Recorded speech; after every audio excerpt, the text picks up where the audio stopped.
We live in interesting times. For the headlines. The United States offered a $1 million reward for information on the son of late Al-Qaeda leader Osama bin Laden. North Korea on Friday promised further negotiations with the U.S. despite a spectacular failure to strike a nuclear deal at their Hanoi summit, with both sides keeping the door of diplomacy open. U.S. Secretary of State Mike Pompeo vowed to defend the Philippines against armed attack in the disputed South China Sea, in Washington's starkest warning yet against Chinese claims to most of the strategic waterway. The Philippine government said it would file criminal charges against 6 officials of the French pharmaceutical firm Sanofi Pasteur over the deaths of children injected with its Dengvaxia anti-dengue vaccine.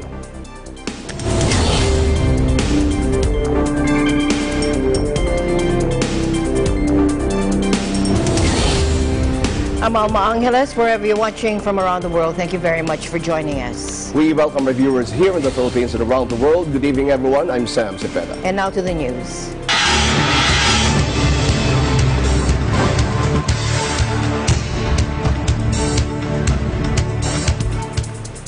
The United States offered a $1 million reward for information on a son of late Al-Qaeda leader Osama bin Laden, seeing him as an emerging face of extremism. The location of Hamza bin Laden, sometimes dubbed the Crown Prince of Jihad, has been the subject of speculation for years, with reports of him living in Pakistan, Afghanistan, Syria, or under house arrest in Iran. Bin Laden, who according to the United States is around 30, has threatened attacks against the United States to avenge the 2011 killing of his father, who was living in hiding in the Pakistani garrison town of Abbottabad by U.S. Special Forces.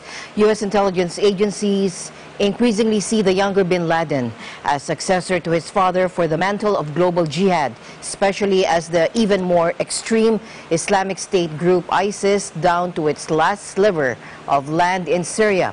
In 2015, bin Laden released an audio message urging jihadists in Syria to unite, claiming that the fight in the war-torn country paves the way to liberating Palestine. And in a message a year later, following in the footsteps of his father, he urged the overthrow of the leadership in their native Saudi Arabia.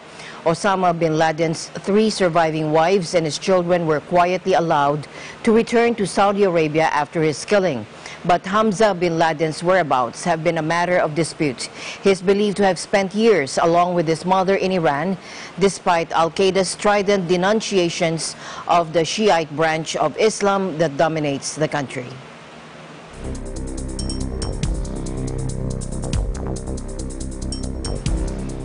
The United States and North Korea offered conflicting accounts after a second summit meeting between President Trump and the North's leader Kim Jong-un ended abruptly without any agreement in Hanoi. Basically, they wanted the sanctions lifted in their entirety, and we couldn't do that. They were willing to denuke a large portion of the areas that we wanted, but we couldn't give up all of the sanctions for that. So we continue to work, and we'll see, but we had to walk away from that particular suggestion. We had to walk away from that. They wanted sanctions lifted, but they weren't willing to do an area that we wanted. They were willing to give us areas, but not the ones we wanted. But in a rare late-night press briefing, the North Korean foreign minister said it had only wanted some of the measures eased, and that its offer to close all the nuclear production facilities at its Yongbyon complex was the best it could ever offer. 미국이 UN 제재의 일부, 즉 민수경제와 특히 인민생활에 지장을 주는 항목의 제재를 해제하면 우리는 영변지구의 플루토늄과 우라늄을 포함한 모든 핵물질 생산 시설들을 미국 전문가들의 리폐하에 두 나라 기술자들의 공동의 작업으로 영구적으로 완전히 폐기한다는 것입니다. North Korea's Foreign Minister Ri Yong-ho contradicted Mr. Trump, saying the North had asked only for some sanctions to be lifted in exchange for permanently and completely dismantling the main facility in the presence of American experts. He added that the North's position would not change.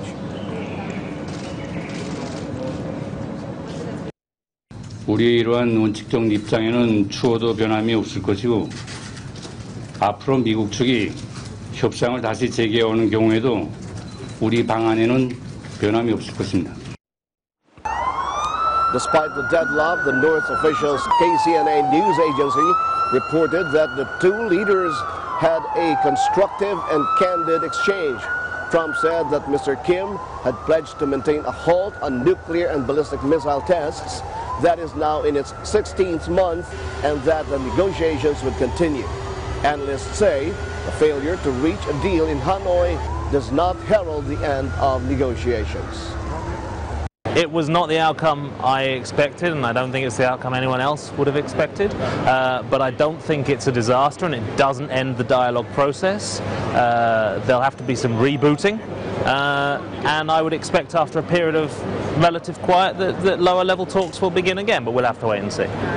I don't think President Trump could afford to do a quote-unquote bad deal here in Hanoi. I think it benefits him to look tough, to string this out. It plays to his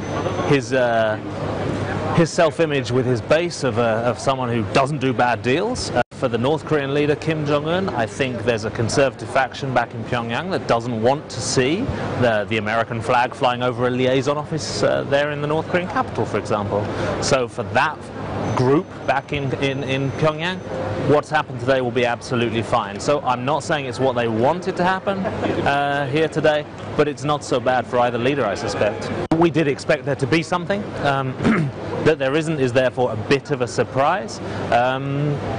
But it does mean the framework for an agreement is there on some level, and that will then presumably be picked up in future talks. So, well, it's interesting that they didn't sign. It was a bit of a surprise, but that agreement is still out there.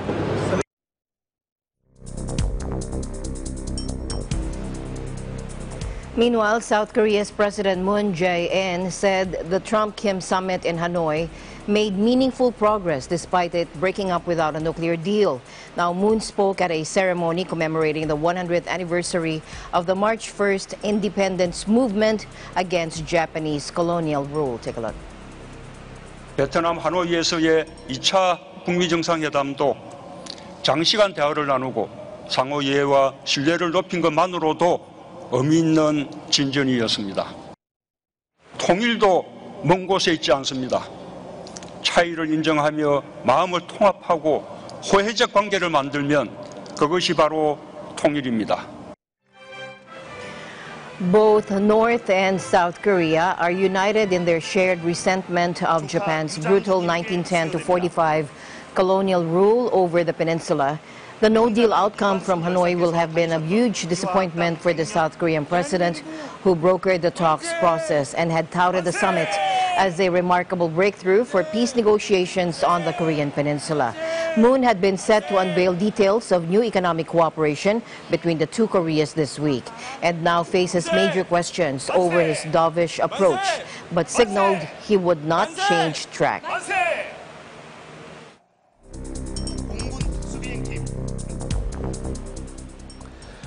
North Korea promised on Friday further negotiations with the U.S. despite a spectacular failure to strike a nuclear deal at their Hanoi summit, with both sides keeping the door of diplomacy open. The high-stakes second meeting between the North's leader Kim Jong-un and U.S. President Donald Trump broke up in disarray without even a joint statement. In the aftermath, each sought to blame the other's intransigence for the deadlock. Trump insisted Pyongyang wanted all sanctions imposed on it over its banned weapons programs lifted, and this was a bridge too far. But in a rare late-night press briefing, the North Korean foreign minister said Pyongyang had only wanted some of the measures eased, and that its proposal to close all the nuclear production facilities at its Yongbyon complex was its best and final offer. Despite inevitable hardships and difficulties on the way to forging a new relationship, KNSCA described the Hanoi summit as successful and said Kim had promised Trump another encounter. An unusually downcast Trump told reporters on Thursday that he would rather do it right than do it fast, adding, "Sometimes you have to walk, and this was just one of those times." North Korean, we are anxious to get back to the table so we can continue that conversation that will ultimately lead to peace and stability, a better life for the North Korean people, and a lower threat, a denuclearized North Korea.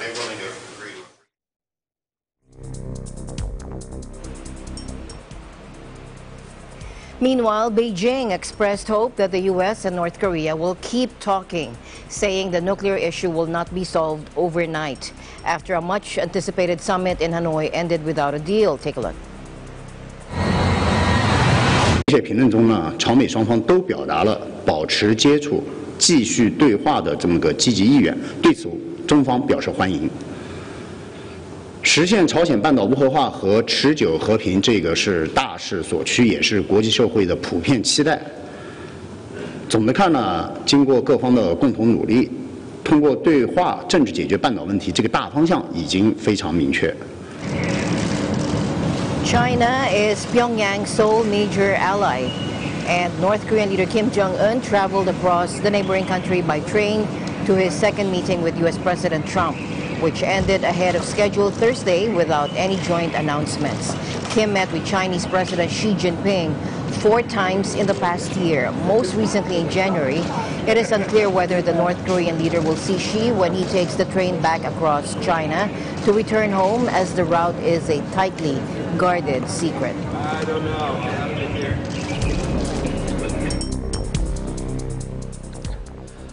U.S. House Speaker Nancy Pelosi weighs in on the Trump-Kim summit, saying it's good that the president did not give him anything for the little that he was proposing. I guess it took 2 meetings for him to realize that Kim Jong-un is not on the level. He was a big winner, Kim Jong-un, in getting to sit face-to-face with the most powerful person in the world, the President of the United States. And really, it's good that the president did not give him anything for the little that he was proposing. But what we want is denuclearization. They didn't agree to it in the first meeting. They didn't agree to it in the second meeting. And as you know, they wanted lifting sanctions without the denuclearization. I'm glad that the president walked away from that. Diplomacy is important. We always support it. As I said, I don't think Kim Jong-un is on the level, and the president has believed Putin as opposed to believing his own intelligence leadership on subjects. So. Pelosi also says that she and her leadership team are not in a hurry to launch impeachment proceedings against the president following his former lawyer Michael Cohen's bombshell testimony to Congress. And impeachment is a divisive issue in our country. And let us see what the facts are, what the law is, and what the behavior is of the president.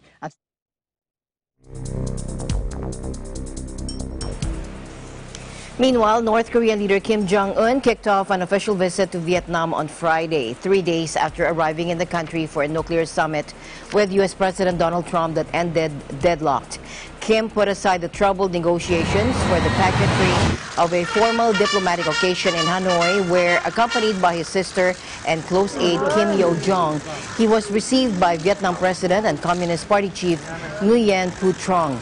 He has traveled to China 4 times for meetings with Xi Jinping, walked across the border with South Korea for a summit with President Moon Jae-in, and went to Singapore for his first summit with Trump.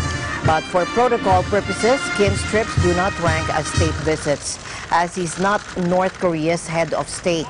His grandfather, Kim Il-sung, retains the title of Eternal President, even though he died in 1994. Instead, Kim is officially chairman of the ruling Workers' Party of Korea and chairman of the State Affairs Commission. although he is most widely referred to as the Supreme Leader. The North State KCNA news agency described it as an official goodwill visit to Vietnam.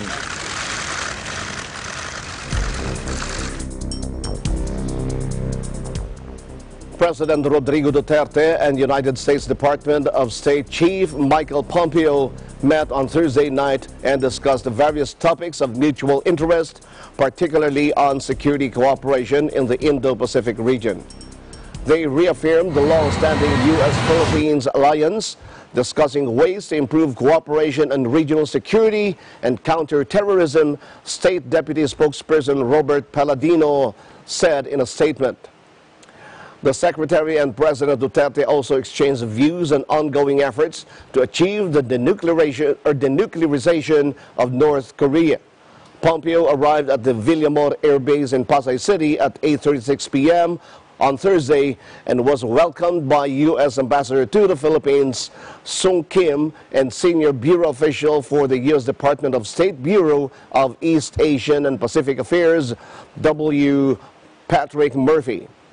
Pompeo met with Duterte shortly after at the Kalayaan Lounge at Villamor Air Base. On Friday morning, Pompeo joined Foreign Affairs Secretary Teodoro Locsin Jr. for a bilateral meeting. During his visit, the U.S. official will also engage with Philippine business leaders about opportunities for increasing the two nations' robust economic partnership, the U.S. Embassy in Manila. Pompeo traveled to Manila from Hanoi, Vietnam, where he participated in President Donald Trump's summit with North Korean leader Kim Jong-un, as well as bilateral meetings with Vietnamese leaders.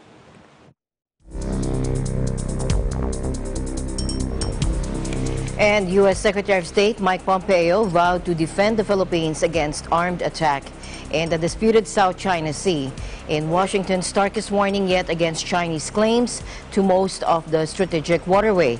Speaking in Manila after meeting with President Duterte, Pompeo said Beijing's artificial islands in waters also claimed by the Southeast Asian nation and other neighbors was a threat.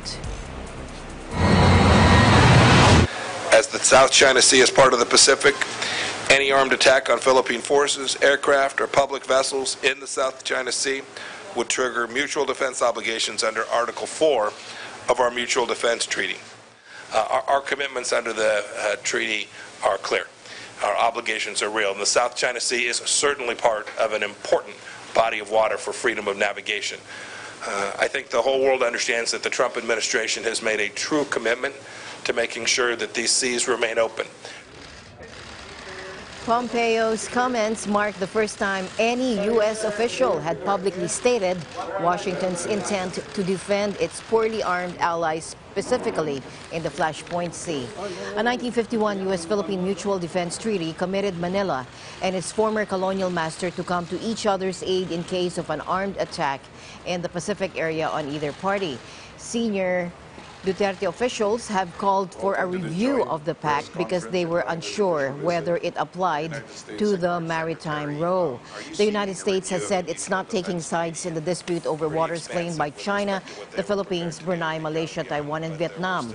However, Washington has asserted its right to freely sail over waters through which trillions of dollars in global trade pass through each year and which reputedly contain vast mineral and oil reserves.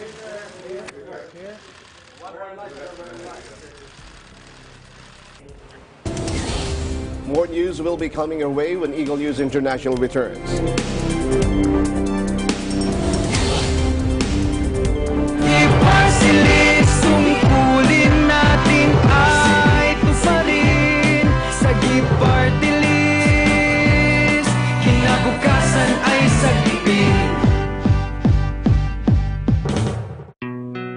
Health is our most important.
Rescuers at a collapsed Indonesian gold mine brought in a heavy excavator to the perilous site Friday as they ramped up efforts to reach more than 30 miners still trapped underground. Search teams had been forced to use spades and even bare hands following the collapse at the remote site on Sulawesi Island that has killed at least 8, fearing that a wrong move involving heavy equipment could make the situation worse. But 3 days after the Tuesday night collapse, authorities said they had decided to use an excavator to haul away debris as they tried to get food and water to the miners believed to be still alive. Some 20 people have been hauled out of the mine alive since the accident, including an amputee who later died. This week's accident happened when support beams at the unlicensed site collapsed, according to the disaster agency.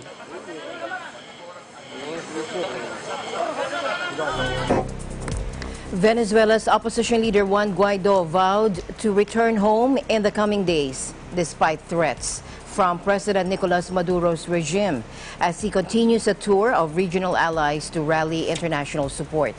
Guaido, recognized as interim president by more than 50 countries, met with Brazil's President Jair Bolsonaro on Thursday afternoon, while Paraguay's leader Mario Abdo announced Guaido would be in Asunción on Friday. Take a look.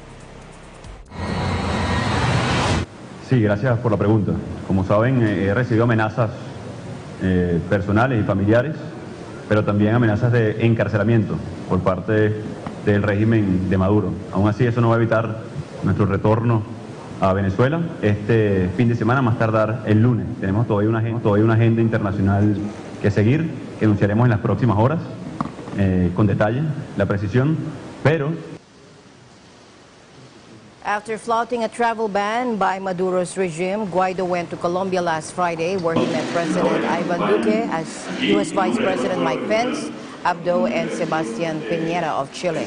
Guaido was in Colombia to try to force desperately needed humanitarian aid, which is also stockpiled in Brazil, into Venezuela, but was thwarted by a determined military blockade ordered by President Maduro. Guaido told reporters that he would return home at the latest on Monday, although there are fears he might be arrested when he does. Guaido would have to face justice when he returns because he ignored his ban on foreign travel, President Maduro told U.S. channel ABC News earlier this week.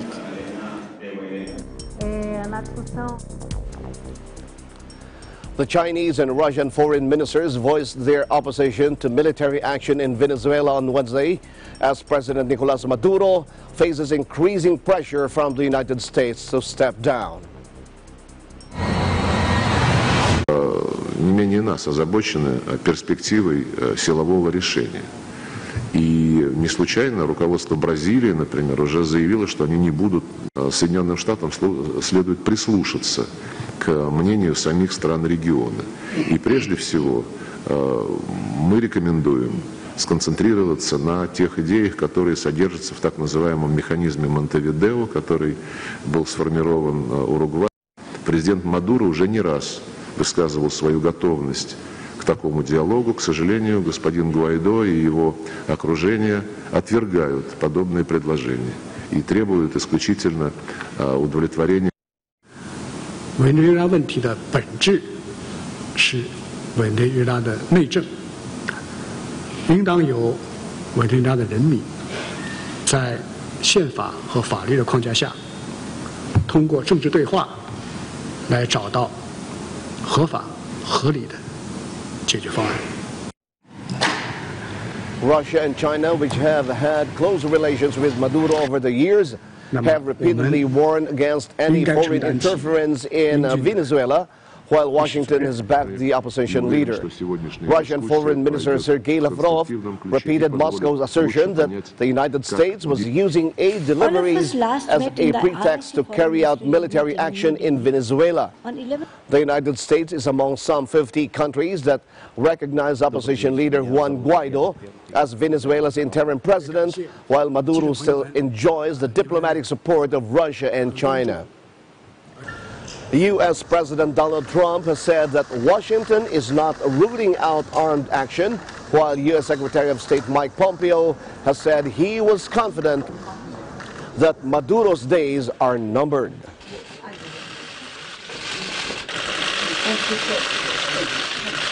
Madam, the same.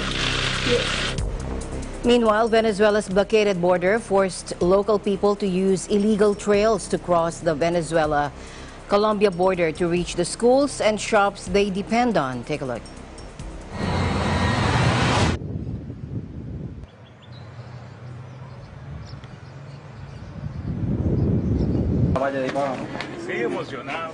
Bueno, no pude pasar, porque venía legal con el pasaporte, tuvimos que pasar por las trochas, eso es horrible, pero ya estamos aquí. Sí.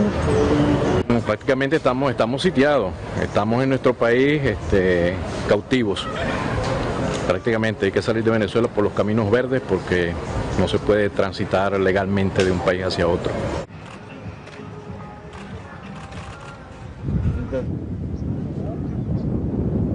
No me dieron ni siquiera una respuesta válida para tener algún argumento base sólido para poder hablar de algo sobre el por qué el canal humanitario hoy está cerrado para estos casos. ¿Tiene el nombre de la mano?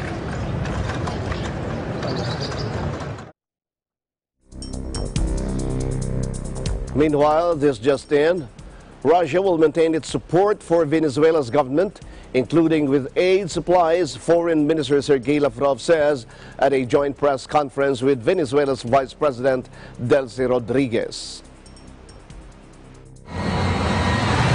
Россия будет и далее содействовать властям Венесуэлы в решении социально-экономических проблем, в том числе через оказание легитимного гуманитарного содействия. И вообще исходим из того, что лучший способ помочь венесуэльцам – это расширять практическое, прагматичное, обоюдовыгодное взаимодействие. Battered by an economic meltdown, Venezuela descended into political crisis when opposition leader Juan Guaido declared himself interim president in January and asserted that Maduro was no longer legitimate. Maduro and his allies, including Russia, have accused Washington of attempting to carry out a coup against his government. The United States has recognized Guaido and led a diplomatic campaign in support of his leadership.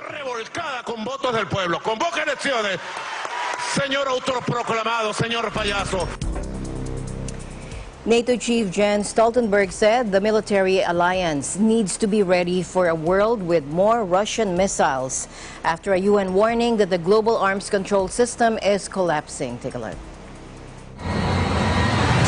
NATO does not want a new Cold War. We don't want a new arms race, and therefore we call on Russia to come back into compliance with the INF Treaty. These new Russian missiles are nuclear capable.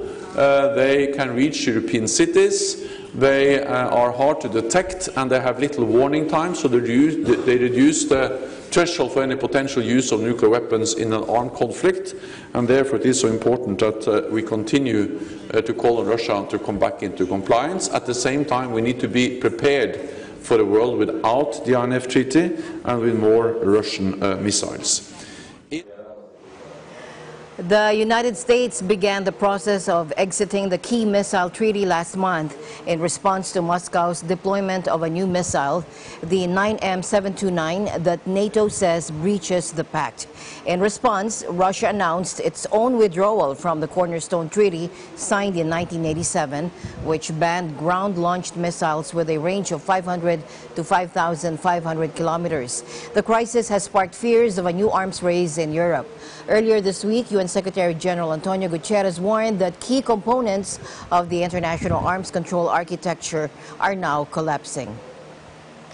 The demise of the International Range Nuclear Forces INF Treaty, should it be allowed to happen, would make the world a more insecure and unstable place. That insecurity and stability will be keenly felt here in Europe, and we simply cannot afford to return to the unrestrained nuclear competition of the darkest days of the Cold War. And at their summit in Hanoi later this week, I hope that the leaders of the Democratic People's Republic of Korea and the United United States agreed to concrete steps for sustainable, peaceful, and complete and verified denuclearization of the Korean Peninsula.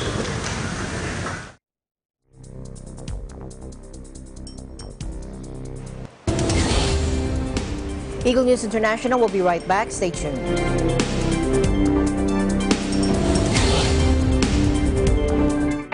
Health is our most important asset, and it should always be a constant effort to seek ways to take care of it. That includes professional medical help from the best available. The Manila-Beijing Medical Associated Incorporated is known as one of the most specialized centers in medical services, backed by several experienced physicians in Chinese medicine. At an accuracy rate of 98%, countless patients who visited Manila-Beijing Medical Associated Incorporated have already been treated and cured. Marami po ospital na napuntahan, pero wala ring nangyayari. Somebody introduced me to Manila-Beijing Medical Associated. After 2 treatments, gumanda ang pakiramdam ko. My friends introduced me Manila-Beijing Medical Associated, and luckily, I got cured. So I sincerely want to thank the doctors of Manila-Beijing Medical Associated. For the past 30 years, ang dami ko nang na-take na mga gamot. Nothing happened to me. So until one my friend introduced me to Manila-Beijing Medical Associated, you know what? All my illness was cured. For any health problems or incurable diseases, you can visit Manila-Beijing Medical Associated Incorporated, located at 843B Sabino Padilla Street, Binondo, Manila. Tungkulin ng MTRCV ang mag-provide na appropriate ratings sa lahat ng TV shows. Para ugaliin ng pamilya ang responsableng panonood. Teamwork tayo, parents! Rated G, good for all! Oops, rated PG! Dapat may mga magulang para sagutin ang mga tanong ng kabataan. Grabe, rated SPG, maselan!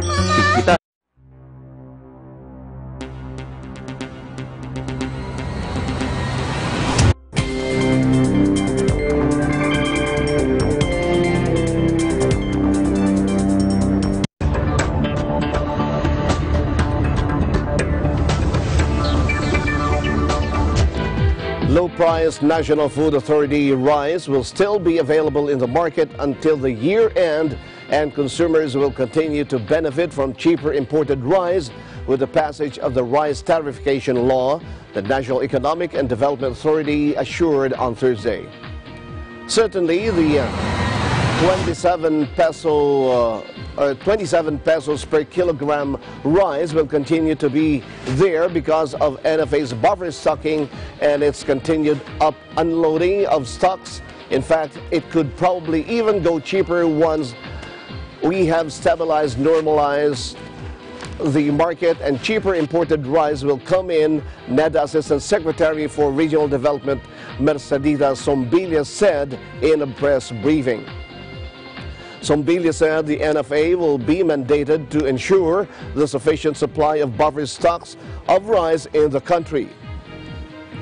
She explained that what is going to be removed immediately would be its regulatory functions, including the licensing and provision of import permits to traders.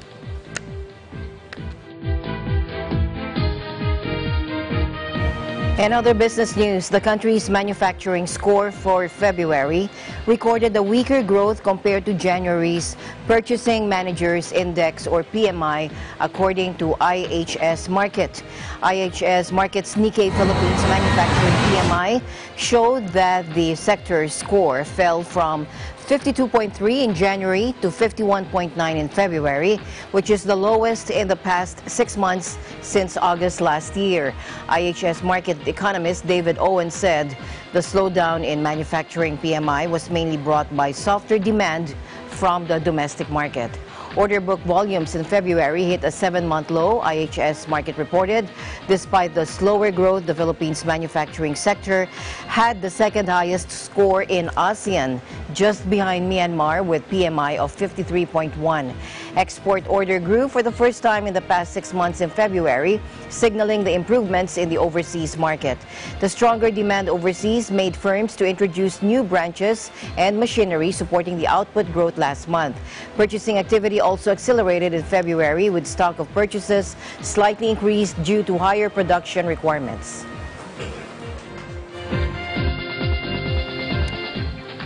Gap Inc. on Thursday announced plans to split into 2 companies and shutter 230 stores in a makeover that showcases its hot Old Navy chain and de-emphasizes its slumping namesake brand. Shares surged around 25% in aftermarket trading following the announcement of the division into Old Navy and the unnamed NewCo, which will comprise Gap, Banana Republic, and the company's other brands. Following a comprehensive review by the Gap Inc. boards of directors, it's clear that Old Navy's business model and customers have increasingly diverged from our specialty brands over time, and each company now requires a different strategy to thrive moving forward, Gap Inc. board chairman Robert Fisher said in a statement. Gap Chief Executive Art Peck, who will lead NewCo, said the revamp was made with an eye towards positioning the businesses for the future almost exactly 50 years after founders Doris and Don Fisher launched the company with a single store on Ocean Avenue in San Francisco that also sold record albums. The company plans 230 more Gap stores or Gap store closures globally over the next 2 years as the company works to revitalize the Gap brand by re-engaging with customers and expanding its loyal customer base, leveraging the multi-generational democratic appeal of the brand, Gap said in a press release. The move comes as the U.S. retail sector faces stiffening pressure from Amazon and other online retailers as e-commerce eats up a greater share of retail sales.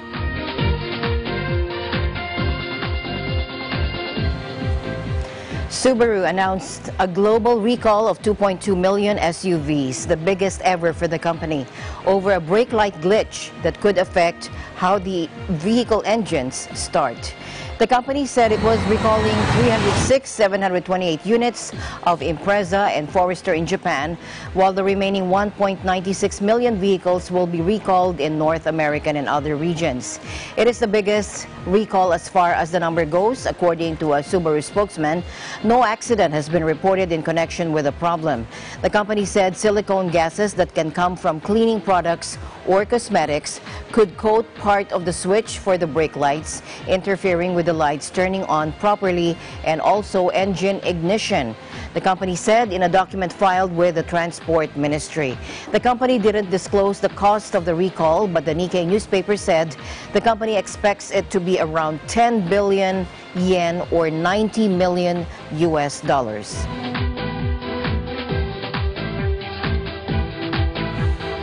Tesla said Thursday its Model 3, heralded as an electric car for the masses, is available for order online only at a price of $35,000 with delivery promised within a month. The announcement fulfills a vision of Tesla founder and chief Elon Musk, who has touted a more affordable electric car as part of his vision of weaning drivers from gasoline-powered vehicles. The Model 3 was to be priced at $35,000 when Tesla first began taking orders in 2016, but the cheapest version before today was about $10,000 more expensive despite price cuts that followed reductions in the U.S. federal tax credit for vehicles not burning fossil fuels. Musk described the Model 3 early on as the final step in the master plan of mass-market affordable car. Not long after Tesla was founded in 2003, Musk said the plan was to use money from the high-end electric vehicles to create more affordable offerings to make the technology the new automotive norm.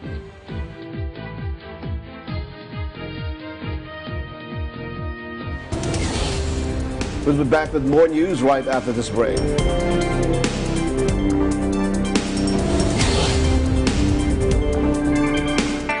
Health is our most important asset, and it should always be a constant effort to seek ways to take care of it. That includes professional medical help from the best available. The Manila-Beijing Medical Associated Incorporated is known as one of the most specialized centers in medical services, backed by several experienced physicians in Chinese medicine. At an accuracy rate of 98%, countless patients who visited Manila-Beijing Medical Associated Incorporated have already been treated and cured. Marami po ospital na napuntahan, pero wala rin nangyayari. Somebody introduced me to Manila-Beijing Medical Associated. After 2 treatments, gumanda ang pakiramdam ko. My friends introduced me Manila-Beijing Medical Associated, and luckily, I got cured. So I sincerely want to thank the doctors of Manila-Beijing Medical Associated. For the past 30 years, ang dami ko nang na-take na mga gamot. Nothing happened to me. So until one my friend introduced me to Manila-Beijing Medical Associated, you know what? All my illness was cured. For any health problems or incurable diseases, you can visit Manila-Beijing Medical Associated Incorporated, located at 843B Sabino Padilla Street, Binondo, Manila.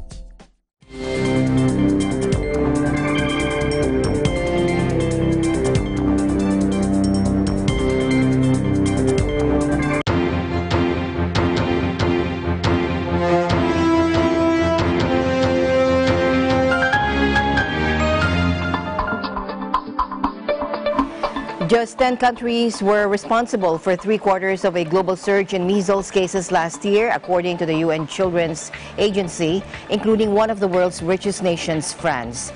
98 countries reported more cases of measles in 2018 compared with 2017, and the world body warned that conflict, complacency, and the growing anti-vaccine movement threaten to undo decades of work to tame the disease. Henrietta Foy, Executive Director of UNICEF, said, just as the serious outbreaks we are seeing today took hold in 2018, lack of action today will have disastrous consequences for children tomorrow. Measles is more contagious than tuberculosis or Ebola, yet it is eminently preventable with a vaccine that costs pennies. But the World Health Organization last year said cases worldwide had soared nearly 50% in 2018, killing around 136,000 people. Ukraine, the Philippines, and Brazil saw the largest year-on-year increases in cases. In Ukraine alone, there were 35,120 cases, nearly 30,000 more than in 2017. Brazil saw 10,262 reported cases after having none at all the year before. While most of the countries that experienced large spikes in cases are experiencing unrest or conflict, France saw its caseload jump by 2,269.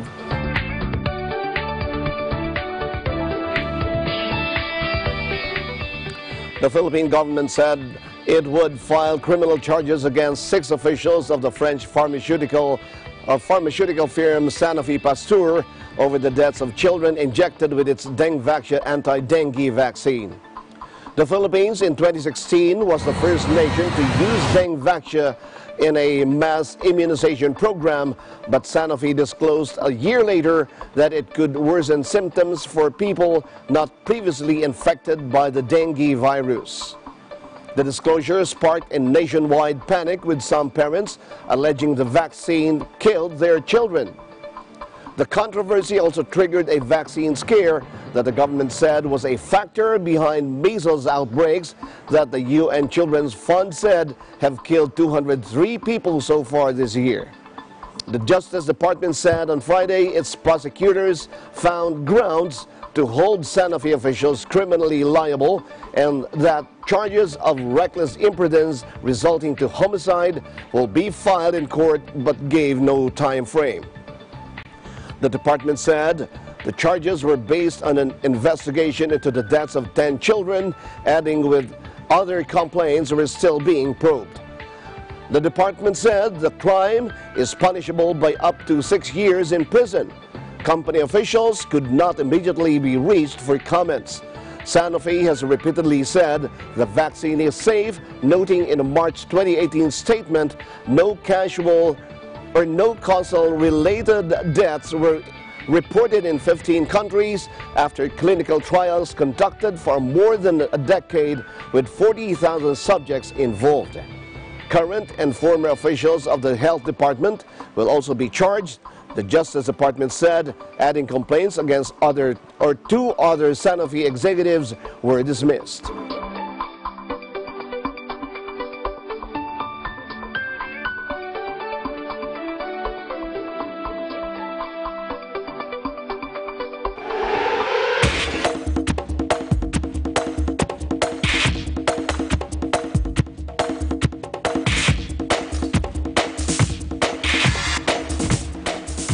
And finally in our news, world figure skaters share their insights into sports at the ISU Four Continents Championship. Take a look.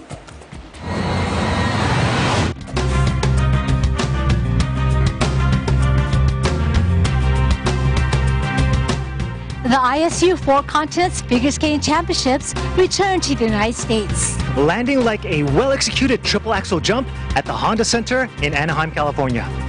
What is this ISU Four Continents Championship? It's one of the biggest figure skating competitions of the season. It's one of a handful of ISU championship events, which means that these athletes are only a few from every country. They get to go represent their country at an international competition that has a lot of prestige. Started in 1999. This is the 5th time it's been hosted in the United States. Rotates between Asia, Canada, the United States, and Australia. And it's really a cool event. It's basically it's all the athletes except those that compete in Europe, and there's a separate European championships for them. This event is about 3 weeks before the World Championships, so it's a good barometer of where you're at on that international stage. And then of course from here all these skaters will switch their focus to go to Tokyo in March for the World Championships, and where everyone hopes to perform really well. What exact margin is required for figure skating? Yeah, the whole sport is details. We're skating on a tiny blade. Our revolutions are counted to the absolute end detail. Our jumps are reviewed to make sure they're fully backwards so that we get full credit, and if not, for each percentage of the circle that you under-rotate, you get a certain point deducted. And again, we're skating on, really thin knives, essentially. You can be as trained as possible and anything can still happen. Obviously, you have an idea if you feel really good going into a competition, but it's ice and it's slippery and things happen. So that's another thing about our sport that makes it really interesting and cool, is that, it can be anybody's time at any moment. How instrumental has your family, friends been for you in your career? They've been like my rock. They've done so much for me and sacrificed so much just to make sure I can skate and I can have the opportunity to reach my goal and to go to the Olympics. So I'm just so thankful and so grateful for them and everything they do, along with all my friends back home who are supporting me and cheering me on every competition. All of the fans that make what we do so special, because if we were just skating in front of a panel of judges, it wouldn't be as exciting, and we really feel their support and they help us get through the tougher times and celebrate with us when we have the great times. The final standings for the ladies' competition saw Rika Kihira of Japan grab gold. Kazakhstan's Elizabeth Tursunbayeva secure silver. And jumping all the way from 8th place, Mai Mihara of Japan winning the bronze. ショートが終わってからショートはあまりいい演技ではなかったのでミスは許されないなっていうふうにも感じていて、すごい今日は集中力がいつもより集中できてたので、そこがすごく良かったなって思ってます。So I know I did not do well on shot, so I thought I should have a no miss for free, and I had to really concentrate on the free. Alan Basoyahe, Eagle News International, Eagle News Sports. Question for Elizabeth. What do you feel you executed the best tonight in your performance? And also, are you now famous enough to hang out with Dimash Kudaibergen? I met him once to take a picture with him, but that's it. I hope I will meet him again sometime, because he's my favorite singer. from Kazakhstan, so I think he's like the most talented singer I know. That was the question? That was the second one. The first one was, what do you feel you executed? What do you feel you executed best tonight? I think even if I fell on the first jump, I'm glad that I was able to do the rest of my programs and the rest of my jumps. I think that's the good thing. Today's free was good so for me. I so appreciate the audience and my coaches and my family. That rank is so surprising for me. I will do my best next competition. With the Winter Olympics a short 3 years away, could a podium run in Beijing be in the future for some of these figure skaters? Time will tell, and the world will be watching. Reporting from Anaheim, California for Eagle News, this is Eva and Alan, and we are 1 with 25. Thank you, Eva and Alan. Thanks, guys. Don't forget to like us on Facebook, follow us on Twitter and Tumblr. Also check out our boards and Pinterest and pictures on Instagram. I'm Sam Cepeda. Thanks for joining us. I'm Alma Angeles, and we're 1 with 25.